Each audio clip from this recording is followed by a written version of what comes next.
ઓમ સાંઈરામ મિત્ર. દૈનંદિન સાંઈ બોધ 7 જાન્યુઆરી. શ્રી સદ્ગુરુ સાંઈબાબા નિત્યાનંદ પૂર્ણ કામ છે.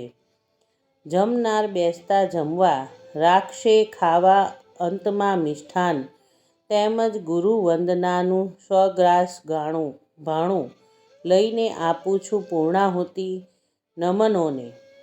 હેમાળપંથ સાંઈ સચ્ચરિત્રના પ્રારંભમાં ગણેશ, સરસ્વતી, સંત સજ્જનો, કુળપુરુષ અને શ્રોતાઓને વંદન કરી અંતમાં ગુરુવંદના કરે છે. એવું કેમ કર્યું તેનો ખુલાસો આપતા તેઓ એક વ્યવહારિક દ્રષ્ટાંત સમજાવે છે. જેમ જમવા બેસનાર વ્યક્તિ ભોજનના અંતે ખાવા માટે મિષ્ઠાન મૂકી રાખે છે, તે જ પ્રમાણે ગુરુવંદનાનો મીઠો સ્વાદ માણી ચારિત્રના પ્રારંભના નામને આટોપી લે છે. હે સદ્ગુરુ સાંઈનાથ, તું ચરાચરનો વિસામો છે. હે દયાળુ ગુરુદેવ, તું આ સમસ્ત વિશ્વનો આધાર છે. આ દુનિયા જંબુ, પક્ષ, શ્યામલી, કુશ, કૌચ, શાક અને પુષ્કર એવા 7 દ્વીપોથી યુક્ત છે.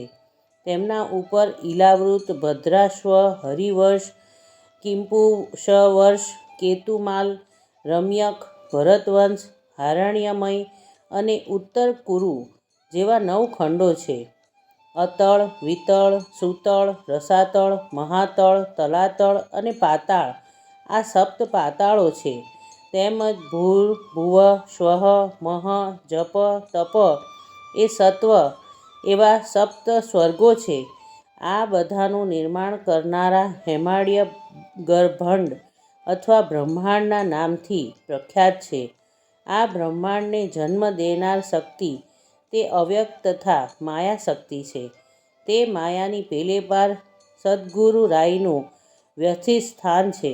તે સદ્ગુરુનો મહિમા વર્ણન કરવાનો પ્રયત્ન કરનાર વેદશાસ્ત્રોએ નેતિ નેતિ એવું કહી શ્રી ગુરુ સ્વરૂપ પ્રત્યે મૌન રાખ્યું છે.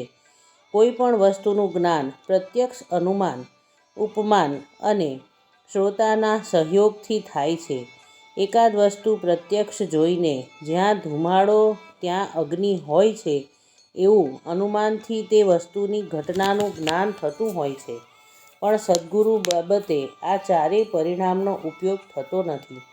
હે સદ્ગુરુ, જેની તમે ઉપમા આપવા જાઓ તો તે તું જ હોય છે. જે નજરે પડે છે તે સ્વરૂપમાં તું પોતે જ વસ્તુતઃ સ્થાપિત હોય છે. હે કરુણાસાગર, સદ્ગુરુ સમર્થ સાંઈનાથ, તું સ્વયં વેદ અને સર્વાતીત છે. તું આનંદી અને અનંત છે. હે સર્વોત્તમ, તને વંદન છે. તારું શાશ્વતઃ કરતા વેદશ્રુતિએ પણ મૌન ધારણ કર્યું છે.